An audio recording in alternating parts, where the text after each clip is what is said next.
La Universidad Autónoma del Estado de Hidalgo, su patronato universitario, a través de la División de Extensión de la Cultura, le dan la más cordial bienvenida a la 34ª edición de la Feria Universitaria del Libro 2021, en su modalidad virtual.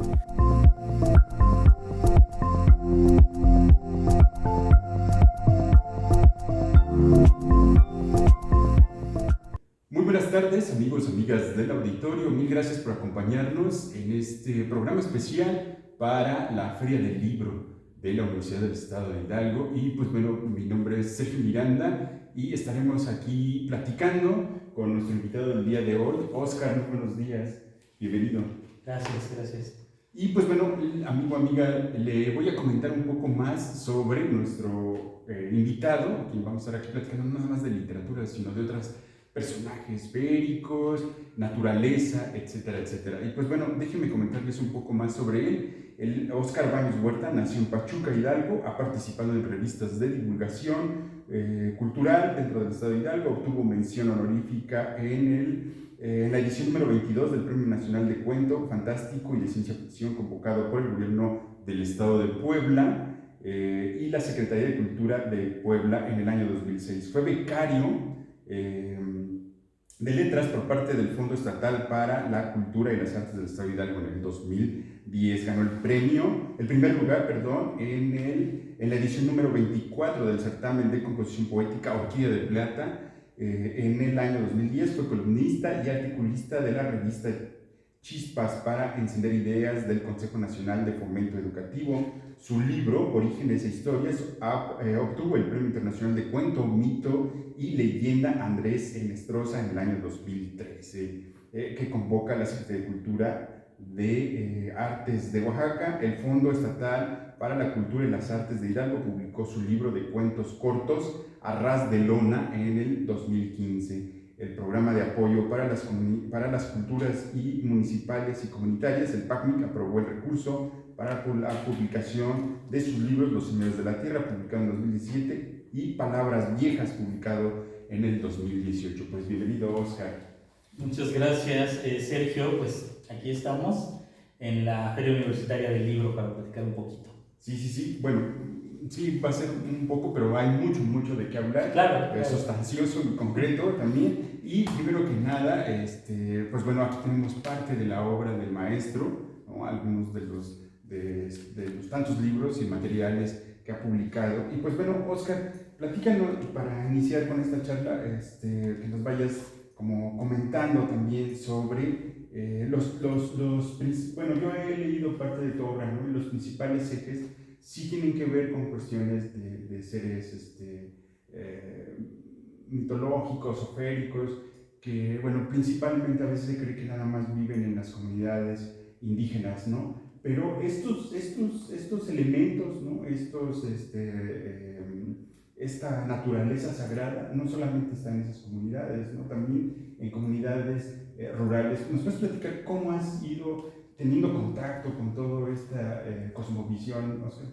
Sí, claro. Mira, lo que pasa es que, pues, así como dices, esta naturaleza sagrada, estos seres realmente son habitantes de todos estos espacios, ¿no? De espacios que tienen que ver con la naturaleza, siempre están allí, y no necesariamente en comunidades que pudiéramos denominar comunidades indígenas, en comunidades rurales también, en algunos espacios urbanos incluso. Yo tuve contacto con este tipo de conocimiento por mis abuelos, porque mis abuelos eran nahuas de la Sierra Norte de Puebla. Entonces toda esta cosmovisión, toda esta relación que tenían con esta naturaleza y con estos seres, pues me fue transmitida de esa forma, o sea, desde la oralidad, desde lo que ellos creían. Me enseñaban incluso cómo poder relacionarme con ciertos espacios naturales para tener una relación como mucho más armónica con estos seres también. Muy interesante. Bueno, parte también de muchos de los conocimientos que adquirimos es siempre por parte de la oralidad, ¿verdad? Óscar, platícanos un poquito de los materiales que nos trajiste de esto. El Señor de la Tierra, los Señores de la Tierra, ¿no? sabemos que a veces dentro de esta construcción académica eurocentrista siempre vemos a los entes que nos rodean naturales como recursos, ¿no? Y creo que también una de las cosas plausibles en tu obra es que nos dejas ver que hay que quitarnos esa etiqueta antropocéntrica, ¿no? De vernos como lo más elevado como especies, ¿no? Y que finalmente solamente somos como una parte más de este gran engranaje que es la naturaleza, ¿no? Platícanos un poco sobre Los Señores de la Tierra. Bueno, Los Señores de la Tierra es un libro que tiene dos partes, está construido en dos partes. La primera parte tiene que ver con estos saberes que tienen las personas de los espacios rurales sobre todo, y que hablan pues, de la naturaleza, del origen de ciertos elementos en estos espacios, y por supuesto desde una visión en la que la humanidad no es el centro de todo, no es el centro de todo, claro, no, o sea, más bien como humanos estamos en un espacio y estamos relacionándonos de manera horizontal con todos los otros habitantes, y con todos los otros habitantes más allá de un sentido de vida incluso occidental. Sí. O sea, no solamente consideramos que hay árboles o el reino de los hongos o los animales, sino que las piedras, los fenómenos climatológicos, el agua, la misma tierra, no solamente tienen vida, sino también tienen conciencia y se comunican con nosotros. No somos por supuesto que propietarios de estos espacios, no son recursos, no son recursos que podemos tomar del lugar y aprovecharlos para nuestro beneficio en ese sentido. Si tomamos algo, tenemos que pedir permiso. Si eso que tomamos nos sobra, tenemos que devolver. Y siempre es como en un sentido de la no acumulación, de lo colectivo, y siempre en relación con estos seres, o sea, de los que no se duda, por supuesto, la existencia también. Sí. Dices cosas muy sensatas y dos puntos muy interesantes, ¿no? La reciprocidad y el agradecimiento. Es constante, Óscar, eso debe de ser siempre un principio que debemos de tener todos los seres humanos. Siempre, porque si no pedimos, por ejemplo, permiso para entrar al bosque, al monte, al arroyo, al río, entonces algo nos puede pasar. Tiene costo. Sabes bien, que algo nos puede pasar, tenemos que pedir permiso, tenemos que ser cuidadosos porque no somos propietarios de los espacios. Somos un elemento más de esos espacios, y el hecho de que podamos mantener una relación equilibrada depende mucho de cómo nos comportemos en esos espacios. Sí, también, ¿no? Incluso hasta del sonido, ¿no? Yo recuerdo a mi abuelo entrando conmigo al bosque, al monte, a este bosque de montaña que hay acá en esta región, en esta parte de Hidalgo, que es como la comarca minera, y yo haciendo mucho ruido y él diciéndome, no, o sea, no tienes que gritar, no tienes que estar haciendo tanto escándalo porque rompes, ¿no? Este sonido que hay acá, este silencio propio de bosque. Sí, muy interesante. Tengo otras preguntas que vamos a ir armando ahorita conforme va.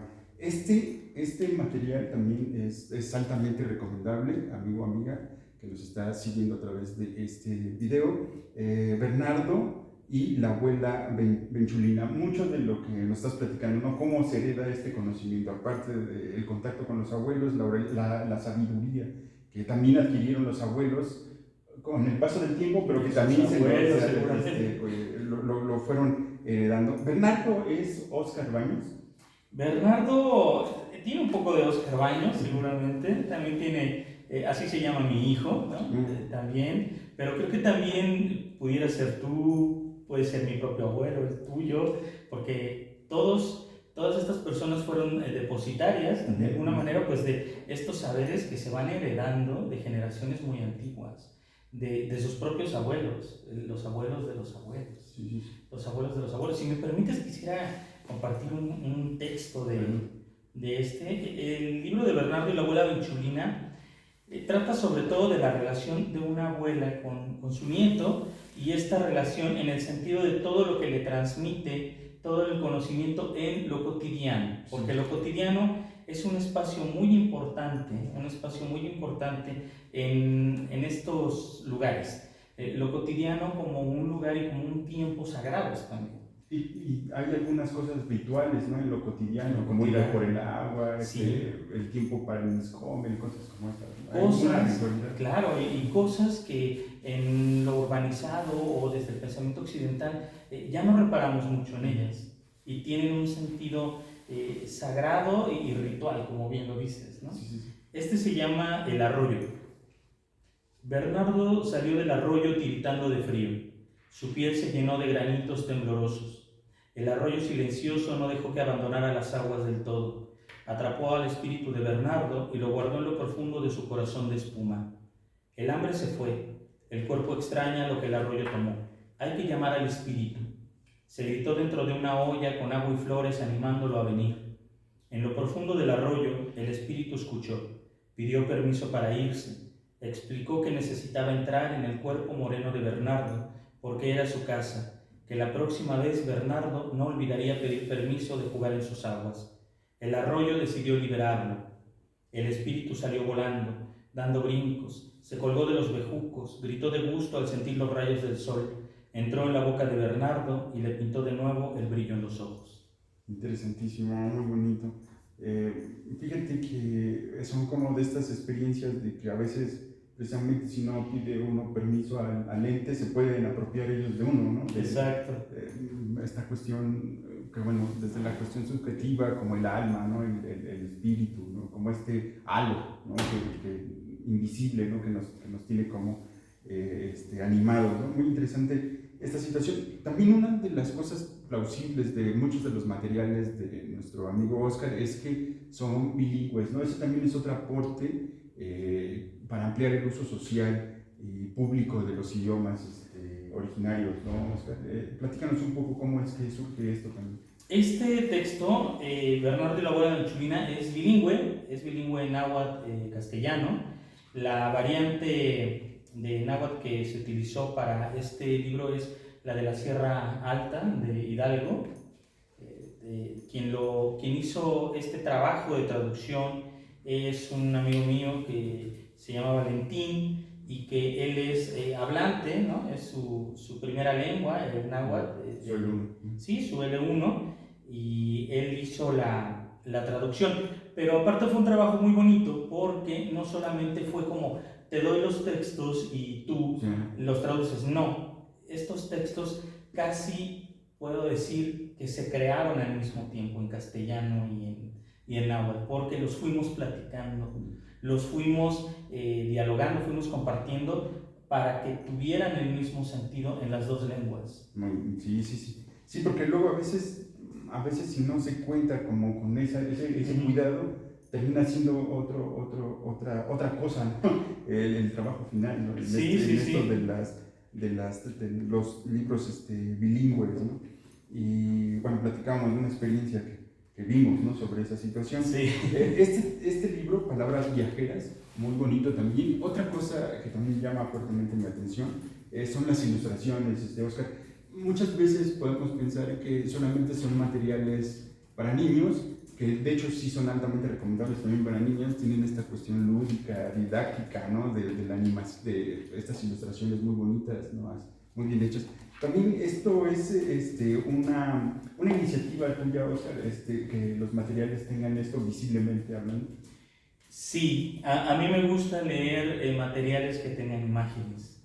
Y como a mí me gusta leer eso es lo que también me gusta ofrecer en los materiales en los que trabajo. Es interesante también porque hay que dar con el artista que pueda dibujar, que pueda poner en imagen el texto. Y también hay que platicarlo mucho con quien lo dibuja.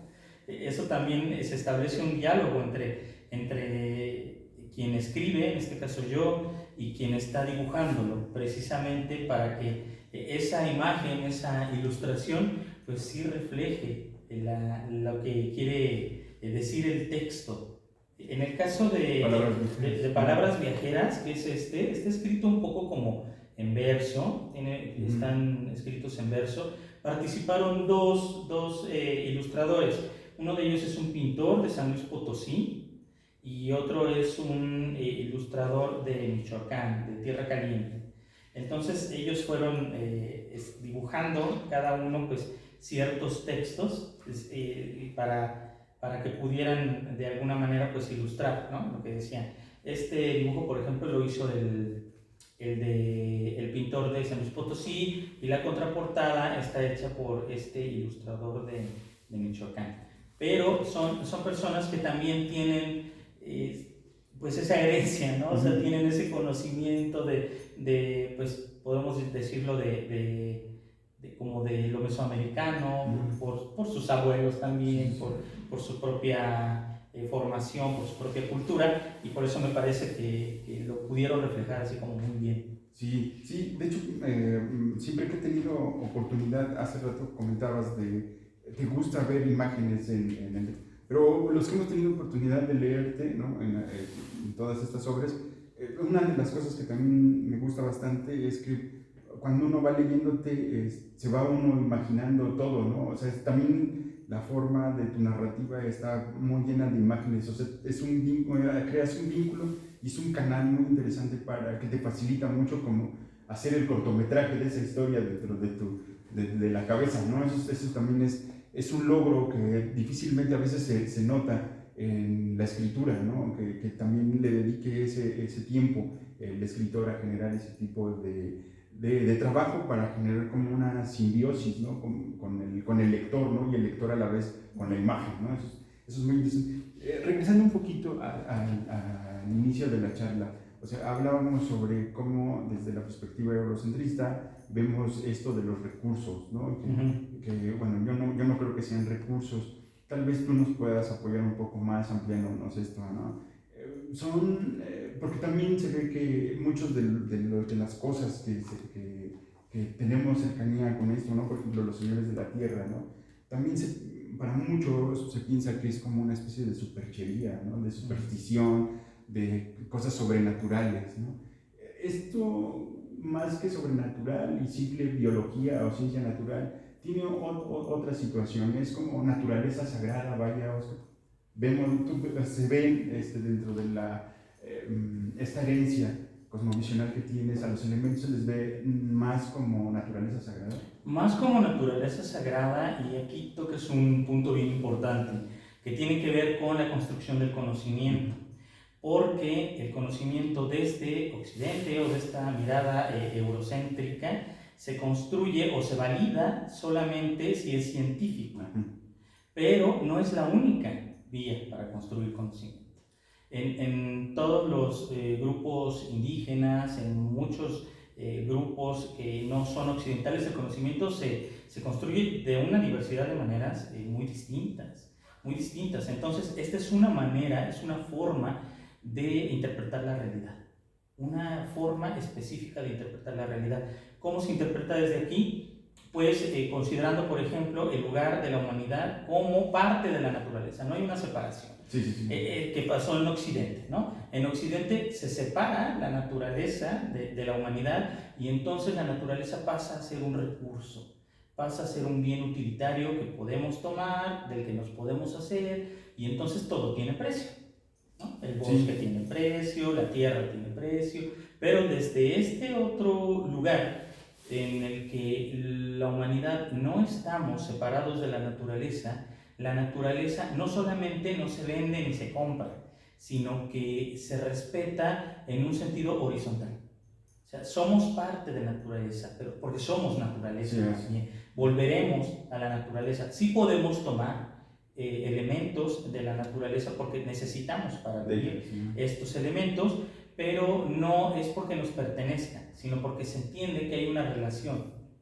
No hay, es como el halcón que caza la liebre. Así es, el halcón morirá en algún momento y se integrará, y entonces las plantas también se van a beneficiar de eso. Se tiene mucha claridad en ese sentido, no hay un sentido tampoco de acumulación, no podemos acumular, ¿no? Las cosas, porque las cosas son de todos y todos somos de todos los elementos también. Eso que tocas cómo están las cosas ahí para una cuestión útil, pero no abusar de ellas, ¿no? Lo vemos mucho, por ejemplo, en las frutas de temporada, ¿no? Parece ser que el mundo nos está acercando a esas frutas de temporada que nos va a prevenir para lo que viene, ¿no? Por ejemplo, previo al invierno, pues hay mucha fruta de vitamina C, este ácido escórbico, ¿no? Que nos ayuda bastante con la cuestión de las cuestiones respiratorias, pulmonares, ¿no? Porque nos está previniendo el mundo, ¿no? Para el invierno. Creo que también eso, una cosa que también veo mucho en tu obra es como este conocimiento de cómo leer el tiempo, ¿no? De cómo se aproxima a lo mejor un tiempo raro para la siembra, ¿no? Un tiempo benéfico para la siembra. También nos podrías platicar un poco sobre esto, de cómo se ve el tiempo desde esta perspectiva. Sí, claro, bueno, los elementos del tiempo, en este caso, pues la tormenta, la lluvia, el viento, las nubes mismas, son entidades con las que nos podemos comunicar también. Hay mucho de esto en estos libros, en estos materiales que yo hago, porque mi abuelo era granicero. Entonces, los graniceros son una persona que es llamada desde pequeña, desde niño, a veces en sueños, a veces de otras formas, para servir a la comunidad. Está este otro, a la comunidad, no a él mismo, a la comunidad, para ser intermediario entre la comunidad, entre las personas de la comunidad y los elementos del clima. Por ejemplo, hay sequía, entonces pide la lluvia. Viene la tormenta o hay granizo, entonces actúa, intercede para que se detenga y no dañe las milpas, por ejemplo. Él hacía esas cosas. Yo le digo granicero porque es el nombre que tienen en otros espacios, pero él nunca se llamó a sí mismo granicero. Parece ser que en su comunidad no les dicen así, solamente son personas que están llamadas, pero hacen esas funciones, o sea, son una persona que tiene esa función, y no cualquiera puede serlo. O sea, son llamados así porque tienen un don, y son mujeres y hombres. Aquí tampoco hay una cuestión de que todos son hombres, no, hay mujeres graniceras muy importantes que son las que están al frente de la comunidad, pero no solamente detienen o llaman la lluvia, también pueden curar con agua, pueden curar enfermedades de agua. Estas enfermedades, por ejemplo, te metes al arroyo, no pediste permiso, tu espíritu, tu alma, tu fuerza se quedó allí, ellos y ellas son las que van a ir a pedir al arroyo que te regrese, por favor. Por favor, porque siempre es una cuestión como muy de respeto. Ahora, en algunos otros espacios también hay manantiales o hay ciertos lugares de agua, ciertos cuerpos de agua que son custodiados por guardianes o guardianas, ¿no? Que puede ser una diosa o un dios. Sí, un señor, una señora. Una señora también. La sirena tan solo es solo una de las formas de la señora del agua. Sí, fíjate que a pesar de hacer lo que comentaste hace un momento, ¿no? También aquí podemos ver esta forma de convivencia en las comunidades sí indígenas y también comunidades que no necesariamente hablan un idioma, pero tienen heredado todo ese conocimiento y lo practican, ¿no? Que todavía es más interesante. Porque, bueno, hemos encontrado comunidades donde se sigue hablando un idioma originario, pero ya no tienen ninguna práctica de estas, ¿no? De estas cuestiones milenarias, ¿no? Porque cambiaron de religión, porque una cuestión política, etcétera, etcétera. Y está la otra parte, que hay comunidades donde perdieron el idioma, pero tienen y practican, que es también lo interesante, ¿no? Y lo plausible, que siguen practicando todo este bagaje de conocimiento. Dentro de eso, la equidad de género, ¿no? Yo creo que dentro de las comunidades se puede ver como mucho esta situación no sé si lo conciban así como comunidad, como equidad de género. Tú tal vez nos puedes platicar un poco más de eso, que sabes bastante, sino como esta función social que tienes para con el colectivo, ¿no? O sea, hace rato, tanto puede haber un varón que controla el tiempo como una mujer. ¿Cómo se da esto, Oscar? Platícanos un poquito sobre esto, ¿no? La función social que se tiene independientemente del género. Pues son algunas funciones en este sentido se determinan desde el nacimiento, son llamados, por ejemplo, estas personas que curan o las personas que interceden ante los señores del clima y las señoras del clima, son llamados. Pero hay otras funciones que sí hay una división. Por ejemplo, yo recuerdo mucho esta cuestión como del fogón, el fogón como un espacio muy importante de la casa. Alrededor del fogón se toman las decisiones más importantes, se discute lo más importante, y quienes custodian ese fogón son las mujeres. El fogón es el adoratorio del hogar, es el corazón de la casa, y lo custodian ellas son las guardianas. Así de importante es el papel, ¿no? de las mujeres en este caso. Ellas custodian ese lugar en el que se toman las decisiones más importantes de la comunidad a veces, de la comunidad. Sí. Y ellas son las encargadas, incluso a veces de tomar ese tipo de decisiones. Depende de la comunidad, porque hay formas de organizarse como comunidades hay, ¿no? O sea, hay un montón de formas de organizarse. Y si me permites, tengo aquí un textito que precisamente se llama El Fogón y que habla un poco de esto. De los Señores de la Tierra, como les mencioné, al principio tiene muchos textos breves, son varios textos breves que nos dan cuenta de algunos saberes, de estos espacios. Se llama El Fogón. Es el adoratorio del hogar. Alrededor de él se toman las decisiones más importantes. También se habla de amor. Late acompasado, corazón de la casa. Son las mujeres quienes con sus manos expertas lo custodian. No podía ser otro el que lo hiciera. Son ellas las que le cantan para que no se apague, las que piden que caliente las mañanas y alumbre las noches más oscuras. Excelente. Muy bien. Oye, es que saliéndonos un poquito del eje rector de tu obra, ahora platicándonos un poquito sobre el oficio, ¿cómo es que te diste cuenta que podías transmitir eso en un papel, ¿no? ¿Cómo te diste cuenta que también tenías esta manera de escribir?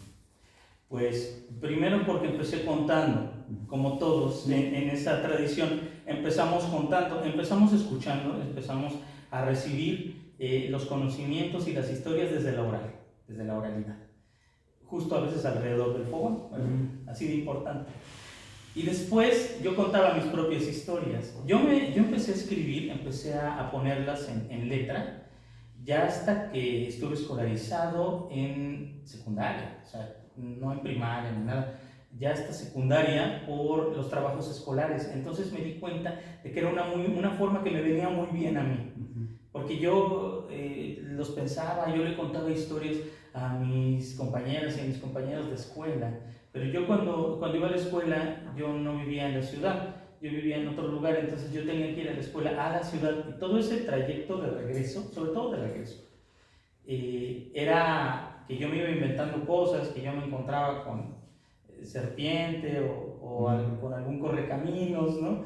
Y entonces yo empecé a registrar todo eso, pero me di cuenta, por un trabajo escolar de diario que nos pidieron hacer en la secundaria, de que lo que yo estaba escribiendo no necesariamente era realismo, ¿no? Sí. Más bien era ficción, porque yo ya le ponía otras cosas, y me seguí escribiendo allí. Al principio, por supuesto, no lo compartí con nadie, me daba pena, creo que a todos nos da, ¿no? Como esa inseguridad, ¿no? Sí, no, a lo mejor no está muy bien, o me van a criticar, o van a decir que por qué escribo sobre estas cosas.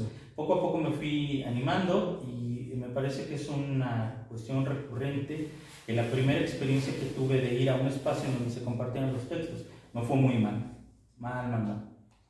Fui apaleado.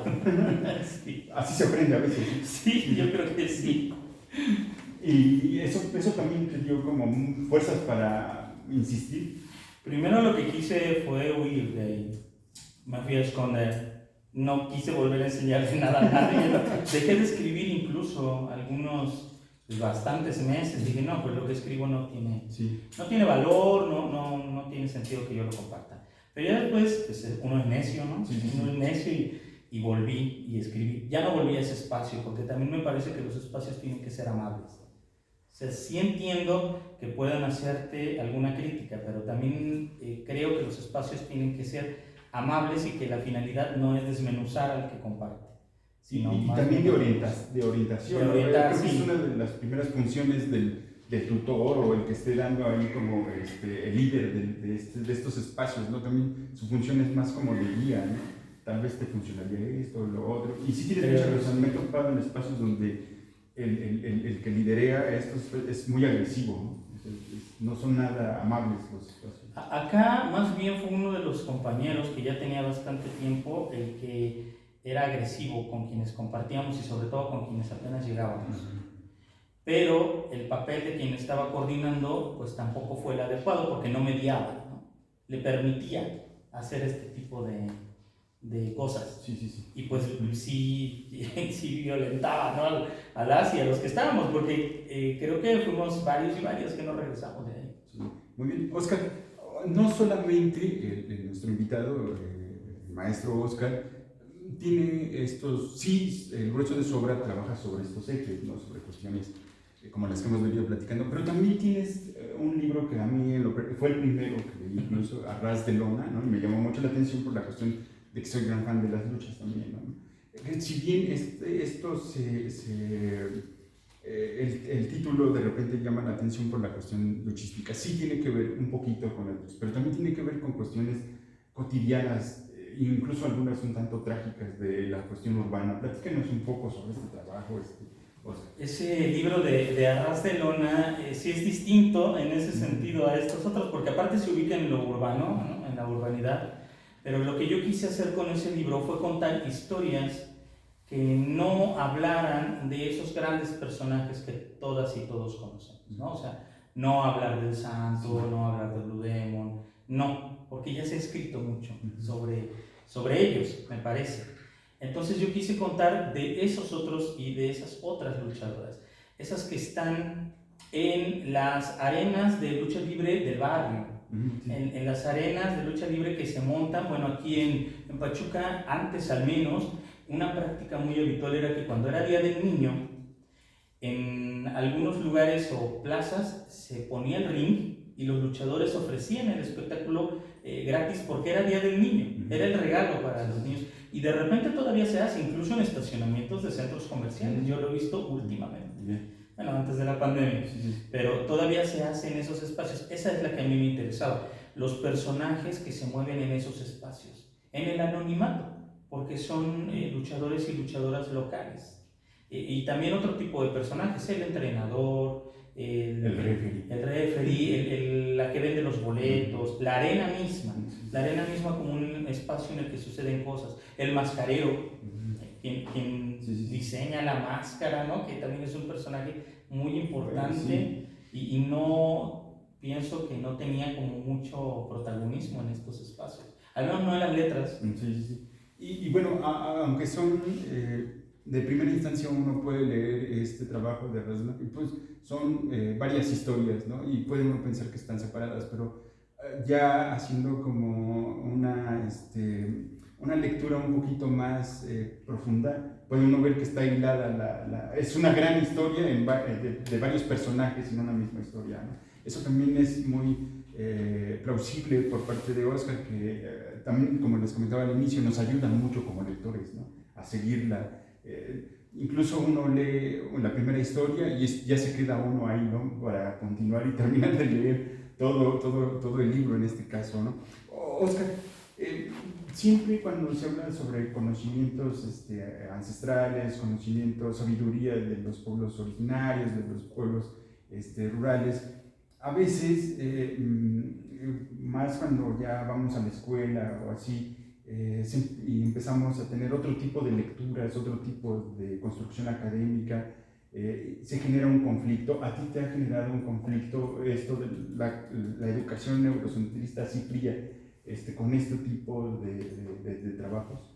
Sí, fuerte, y sobre todo en educación básica, porque creo que todavía no tenemos los argumentos o las herramientas para poder defendernos de este embate, ¿no? Que yo lo noté así como un embate. Yo llego a la educación básica, a la primaria, y en algún momento de la primaria, como todos y todos sabemos, nos empiezan a enseñar los elementos del ecosistema, ¿no? Sí. Así creo que le dice. los elementos bióticos y los abióticos. Y ahí fue porque yo le puse pues que el sol estaba vivo, y también el arroyo, y también la piedra, y la tierra misma estaba viva. Pues mal, ¿no? Taches rojos, y la maestra, no. Digo, sí, porque mis abuelos dicen que están vivos, y de hecho les podemos hablar. La lumbre también está viva. A la lumbre hay que pedirle que caliente nuestra comida. No, pues dile a tus abuelos que así no es. Dice, tus abuelos están equivocados. Fue un choque. Yo llegué pues frustrado a casa y les dije a mis abuelos, bueno, me dijeron esto. Y dice, no, pues es que tu maestra no entiende estas cosas. Y yo lo que aprendí es más bien, bueno, yo utilicé la estrategia, pues aprendí a pasar exámenes. Sí, lo que hace uno. Y a no contradecir, porque pues justo no teníamos la misma manera de ver la maestra y nosotros. Entonces aprendí, pues sí, no tiene vida, ¿no? El aire tampoco, ni las nubes. Y aprendí a ir así, pero sí había una molestia. Sí había una molestia de que no se reconociera que eso que sabíamos era valioso, que nos llamaran ignorantes, por decirlo también. Sí. Y ahora que eres docente, Oscar, ¿cómo cuando llega un alumno con estas características muy similares a las tuyas, ahora qué haces, Oscar? Ahora ya no trabajo en educación básica, pero sí trabajé. Estuve en educación comunitaria. No hice lo mismo, por supuesto, ¿no? Porque yo trabajé precisamente en el Valle de Mezquitán, en comunidades indígenas, también trabajé en la Sierra o en la Huasteca, y entonces llegaban y me decían, no, pues es que mi abuela dice que para ir a ese camino tenemos que hacer ciertas cosas o dejar una piedrita allí porque eso nos va a evitar que nos perdamos. Digo, hazle caso a tu abuela. Tiene razón. Ellos han vivido aquí desde siempre, por algo están diciendo lo que están diciendo. Conocen el lugar. También está bien que aprendas otras cosas, pero no le estorba. No le estorba, sino al contrario. Y siempre como desde el respeto, por supuesto, porque me acordé de esa maestra, ¿no? Que me dijo a mí que así no era, y yo dije, no tengo que hacer lo mismo.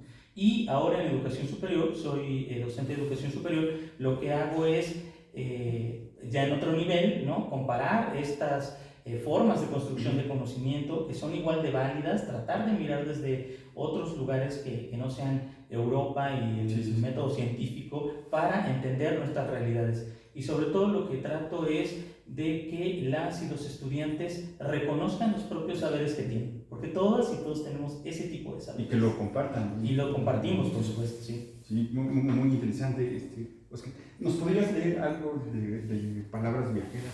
Sí, les voy a leer un texto de palabras viajeras que, déjenme ver uno que está aquí, que se llama El rebozo de la noche. El rebozo de la noche. Antes de dormir, antes de que la sombra del cielo cobije los cerros, mamá cierra la puerta de la casa y riega un poco de sal en la entrada. Dice una oración que la abuela le enseñó para que no entre la noche y nos llene de oscuridad los ojos. La noche se queda afuera y quiere deslizarse por debajo de la puerta. Yo no le temo, pero recuerdo las historias que cuentan cómo llega y en su rebozo negro vienen atoradas las pesadillas y los espantos. Noche negra, sacúdete el vestido, riega los malos sueños en el monte, solo déjate pintadas las estrellas y la luna.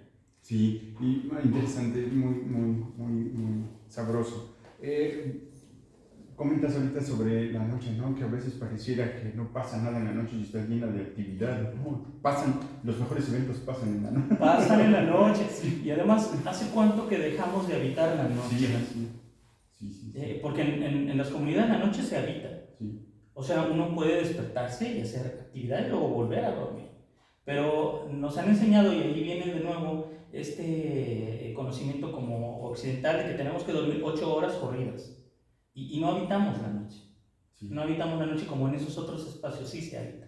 Se pesca de noche. Sí, incluso, ¿no? Se pesca. Sí, se consigue alimento incluso también de noche. Hay ciertas cosas que podemos solo conseguir de noche. Sí. Muy interesante. Oscar, ¿qué nuevos proyectos tienes en puerta? ¿Hay cercana publicación? Pues bueno, sabes que publicar es algo complicado. Sí. Pero sí hay algunos proyectos. Estoy trabajando en varios libros. Hay uno que se llama El viaje de Mixtli. Ya tendremos noticias, hay posibilidad de publicación, que son textos breves y que cuentan la travesía de una niña migrante. Una niña que sale de su comunidad y llega al campamento jornalero, que también es otra realidad. La migración. Sí. Entonces, es ese viaje de Mixtli. Mixtli es nube, en náhuatl. Entonces, así le quise llamar, porque bueno, sí, vamos también viajando. Sí. Oye, Oscar, antes de casi ya estamos en la recta final de este clip, de esta charla, tú tienes talleres, das asesoría para la gente que está iniciando, como bueno, nos estabas platicando, ¿no? Que para ti fue como fuerte de repente el inicio. ¿Tienes asesorías, talleres? Nuestros amigos del público se pueden poner en contacto contigo para que les vayas como dando algunas recomendaciones en este oficio. Pues mira, yo no doy talleres, no me atrevería. Oye. Considero que no tengo las herramientas para dar un taller, pero si me llegan a compartir algo, por supuesto que doy mi opinión, si la quieren, si la doy, lo que puedo ofrecerles es hablar desde la honestidad, desde lo que yo pienso, que no es la verdad, por supuesto, pero sí es lo que yo pienso y eso sí lo puedo ofrecer. Bueno, esta es una de las recomendaciones, ¿no? Primordial, ¿no? En este gran trabajo de la literatura. Oscar, ¿dónde encontramos los materiales? Bueno, el de estos libros los pueden encontrar conmigo, Los Señores de la Tierra, Palabras Viajeras y Bernardo y la Abuela Benchumina. Conmigo también hay algunos en las tiendas de la Secretaría de Cultura, de aquí del estado de Hidalgo. El de Arras de Lona también está en las tiendas de la Secretaría, entonces también ahí. Ahí está, amigo, amiga, pues, o directamente en tus redes sociales también. En mis redes sociales aparezco en Facebook como Oscar Baños Huerta y en Twitter igual como Oscar Baños Huerta. De hecho, googlea el nombre de Oscar Baños Huerta y bueno, ahí hasta esto que estábamos viendo al inicio cuando lo presentamos sobre el gran trabajo que realizó en Oaxaca, ¿no? Incluso antes de irnos también me gustaría mucho que nos platicaras sobre esa experiencia porque te fue bastante bien en Oaxaca, ¿no? Hasta una especie de celebración hubo ahí contigo, ¿no? Bueno, es que Oaxaca convoca el Premio Internacional de Cuento, Mito y Leyenda, Andrés Enestrosa. Es un premio que se convoca desde la Secretaría de Artes y Cultura de Oaxaca y yo mandé un libro que se llama Orígenes e Historias, a concurso y gané el premio. Entonces la primera presentación de ese libro fue allá en Oaxaca. Y pues bueno, fue una experiencia muy buena. En Oaxaca tienen unos ilustradores geniales. El libro no traigo ahorita un ejemplar, pero el libro está ilustrado de manera muy bonita. Y pues sí bueno, de hecho el primer libro que publiqué fue ese que ganó el premio. Sí, mire que te fue bastante bien. Sí, me fue bastante bien. En Oaxaca, ¿no? Hasta el recibimiento, ¿no? Sí, son muy cálidos. Ellos organizan todo, ¿no? La Secretaría organiza todo allá, la presentación del libro, le regalan el libro a cada asistente que va, ¿no? A cada persona que va le regalan un ejemplar, ¿no? O sea, es algo muy padre. Oscar, ya para finalizar, dos cosas. Primero, un comentario que creas que sea propio y que yo no haya preguntado, que sea oportuno que nos los digas para abonar más esta charla, y si nos regalas una lectura más de uno. Claro, pues solamente que a las personas que quieran escribir, me parece que lo que le podría yo decir es que lo hagan. O sea, más bien un comentario sería como un consejo a esas personas: escriban de lo que saben. Todas y todos sabemos muchas cosas, sabemos cosas y lo que sabemos es importante. Nunca duden de que es importante y que es también posible registrarlo y crear mucho con eso. No necesariamente literatura, pero alguna otra cosa pueden crear. Sí. Bueno, pues les voy a leer otro de Bernardo, ¿les parece? Otro de Bernardo o el que quieran. A ver. Que se llama Centinela y que tiene mucho que ver como con la relación de elementos de la naturaleza en un sentido como mucho más íntimo, ¿no? Centinela. Dice abuela Benchulina que desde que los abuelos de sus abuelos eran niños, aquel árbol ya vigilaba la orilla del río, que sobrevivió a las guerras y alguna vez el fuego con sus dedos rojos intentó volverlo ceniza, pero la lluvia llegó a tiempo para salvarlo. La otra noche, caminando por la vereda, Bernardo escuchó una voz ronca y profunda que entonaba una canción. «Es el viejito», dijo en voz baja abuela Benchulina. «Canta porque la noche es fresca y la primavera llega. Canta porque sabe que lo queremos y que faltan pocos días para que le llevemos flores y comamos cobijados por la sombra que forman su tronco y sus ramas llenas de hojas. El viejo sabe quiénes somos y en las noches como esta cuenta la historia de nuestro pueblo, de los que ya se fueron y viven en sus raíces, de los que aún no llegan y de los que estamos aquí. Ya te tocará venir a contarle algo cuando tu corazón pese tanto, casi sin darte cuenta estarás sentado a su lado, y mientras de tu boca estén saliendo palabras vestidas de dolor o tristeza, él a cambio te dará el aroma de la calma, y tiempo después, cuando la noche esté fresca y la primavera se asome por el horizonte, si pones atención, escucharás en su canto tu nombre». Excelente. Oscar, y pues quédese, todavía hay bastantes actividades aquí en lo referente a la Feria del Libro de la Universidad Autónoma del Estado de Hidalgo. Se despide usted de su amigo y servidor Sergio Miranda. Óscar Valles Huerta, Tlaxcamati.